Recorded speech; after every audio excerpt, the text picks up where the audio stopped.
मेरे प्रिय दर्शकों नमस्कार। प्रिय दर्शकों, ऋषि ज्योतिष में मैं आपका दिल से स्वागत करता हूं और आपका बहुत धन्यवाद देना चाहता हूं कि आप मेरे वीडियो बड़ी उत्सुकता से देख रहे हैं। आशा करता हूं आगे भी देखें। मैं हमेशा आपसे हर एक वीडियो में आग्रह करता हूं कि आपको अगर मेरा वीडियो अच्छा लगता है तो लाइक करें और दो सब कमेंट्स में अगर लिख देंगे तो मेरा मनोबल ऊंचा हो जाएगा। मुझे वीडियो बनाने में भी आनंद आएगा कि मेरे दर्शकों को मेरा वीडियो पसंद आ रहा है। मेरा एक एक शब्द शास्त्रों से है और मैंने जो अपना अनुभव लिया है शास्त्रों के आधार पर वो है वास्तविक कुंडली का विश्लेषण आमतौर पर करता हूँ।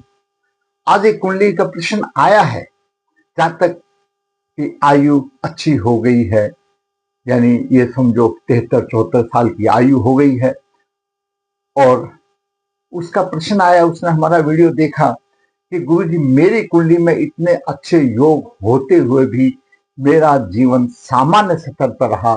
मैंने इधर उधर पूछा, इधर उधर मैंने उपाय भी किए, लेकिन मुझे कोई खास विशेष राहत नहीं मिली और इतने अच्छे योग लेकर के मेरा निम्न स्तर पर ही जीवन व्यतीत हुआ, मध्य स्तर पर ही हुआ। मैं ऊंचा उठ नहीं पाया। क्या कारण था? मेरे मन में हमेशा निराशा रही, मेरी आशा शक्ति कमजोर रही, या कुछ भी कहो, लेकिन मुझे जैसा मेरे ग्रह की स्थिति मेरे आचार्यों ने बताई वैसा मुझे रिजल्ट नहीं मिला। तो आपका वीडियो देखा तो सोचा आपसे भी सलाह लूं। अब जो कुछ होना था तो हो गया, लेकिन कम से कम कुछ पता तो लगे कहाँ कमी रही थी। दर्शकों, बात करते हैं उसकी कुंडली में क्या विशेष योग है। आत्मविश्वास और इच्छा शक्ति कमजोर, साधारण जीवन यापन करने पर मजबूर रहा। ये हमारे कुंडली के 12 भाव हैं। 12 भाव हैं, इनमें शुभ अशुभ दोष बहुत होते हैं।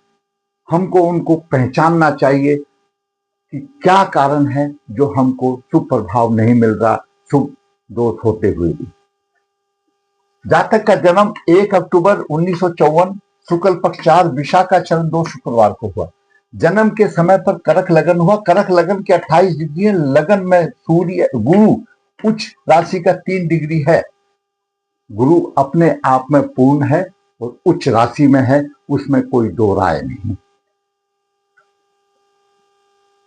तृतीय भाव में सूर्य 13 डिग्री लेकर के है। चतुर्थ भाव में बुध 8 डिग्री और चतुर्थ भाव में शनि 14 डिग्री, चंद्रमा 26 डिग्री, शुक्र 27 डिग्री के आसपास है। छठे भाव में राहु 17 डिग्री और मंगल 24 डिग्री लेकर के है और द्वादश भाव में केतु 17 डिग्री लेकर के राहु है।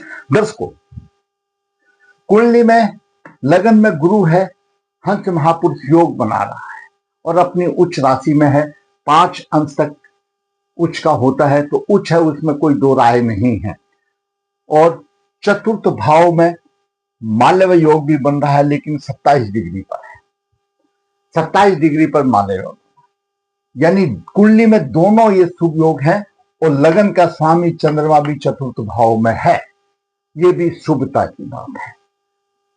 दोनों योग, एक हंस महापुरुष योग है, मालव योग है, दोनों विशिष्टता प्रदान करने वाले योग हैं, लेकिन क्यों नहीं मिली, हम यहीं से विशेषण करते चलते हैं। दर्शकों, लगन के उदय अंश है 28 डिग्री। 28 डिग्री पर लगन मृत अवस्था में हो जाता है। सबसे पहली बात ये, अगर लगन कमजोर है, लगन का स्वामी चंद्रमा भी 26 डिग्री लेकर के है, यह भी कमजोर है, यानी लगन भी कमजोर है और लग्नेश भी कमजोर है। दूसरी बात, लगन पर मंगल की अष्टम दृष्टि 24 इंच लेकर के नीच इस दृष्टि है, अष्टम दृष्टि है मंगल की। मंगल योग कारक है, पंचम भाव का स्वामी, दसम भाव का स्वामी, और मंगल राहु के साथ छठे भाव में अंगारक योग बना रहा है। सबसे पहले बात की हमने, लगन पर मंगल की नीच दृष्टि है और लगन कमजोर हो गया। शनि चतुर्थ भाव में उच्च राशि का अशुभ फलदाता बनता है, क्योंकि कर्क लगन में शनि सप्तम और अष्टम भाव का स्वामी होता है। उच्च राशि का तो है, लेकिन दसम दृष्टि लगन पर गई, तो मंगल की भी और शनि की भी दृष्टि जो है वो अशुभ आ गई, लगन को और कमजोर कर दिया। एक तो अंशों में कमजोर, और दूसरा शनि का और मंगल का अशुभ प्रभाव आ गया। आगे बात बोलते हैं तो केतु 17 डिग्री लेकर के बैठा है चंद्रमा की 26 पर, और केतु का चंद्रमा के ऊपर भी प्रभाव आ गया। लगन भी पीड़ित और चंद्रमा भी पीड़ित, पूर्ण प्रभाव नहीं दे सकता। अब देखिए दर्शकों, लगन पीड़ित और चंद्रमा पीड़ित, आत्मविश्वास कमजोर हो गया, आत्मबल कमजोर हो गया। क्यों? लगन लगने आत्मा है, स्वयं का है, उसका विश्वास कमजोर हो गया और वह जातक ढीला पड़ गया। क्यों?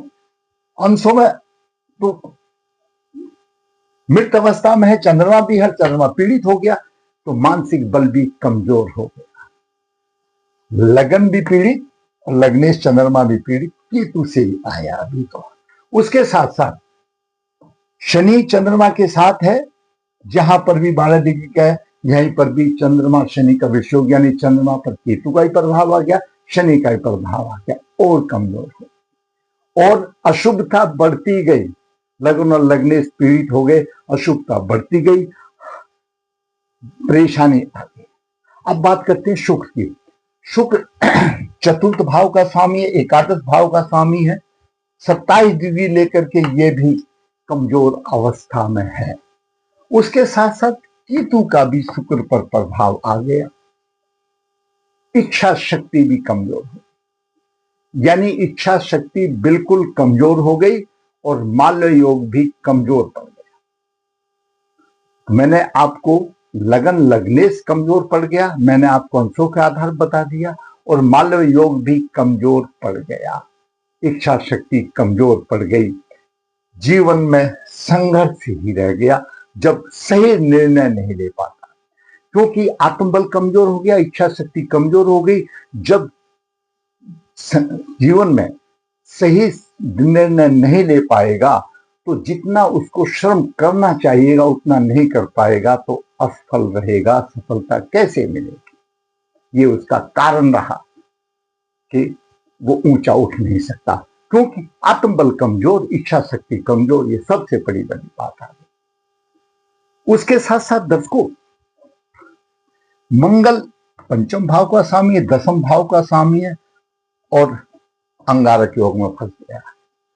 छठे भाव में अंगारक हो गया, राहु की 9वीं दृष्टि है, मंगल और राहु की पंचम दृष्टि यहां पर व्यवसाय भाव पर भी है, द्वादश भाव में भी है, और द्वितीय भाव पर भी है। खर्चा भी अधिक हो गया, और धन की हानि भी होगी। दर्शकों, आपकी कुंडली में कितने भी अच्छे योग हों, अगर सूर्य और चंद्रमा पीड़ित आ जाते हैं तो उन योगों का पूर्ण प्रभाव नहीं मिलता। और जैसे कि कुछ योग जिनको बोला जाए, चंद्रमा राहु का ग्रहण योग हो, सूर्य राहु का ग्रहण योग हो, मंगल शनि का विष योग हो, अंगारक योग हो, चांडाल योग हो, ये सब आपकी कुंडली में शुभ योगों का सफाया कर देते हैं।